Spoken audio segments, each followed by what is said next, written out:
As you go about exploring different yoga techniques, just know that every yoga technique is super powerful. They literally have the capability of changing the chemistry of the body. As you try different things, you might go for less is more. If you're trying a new technique, such as a new breathing technique or a new meditation technique, give it some time. As you try something new in yoga, it's common for our stuff to come up. Our anxiousness, our judgment, our inability to sit still, whatever it might be for you, it's gonna come up as you try a new thing in yoga because all that change is taking place on the inside. I recommend sticking with a new technique for a while, as long as it feels okay for you. If there's pain, stop immediately. If there's discomfort, see if that's some discomfort that you can integrate with steady breathing and a steadiness of mind.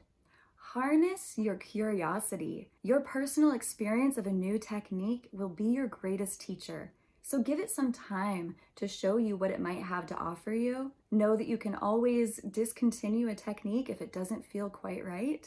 Enjoy the process. Yoga is all about learning continually about ourselves.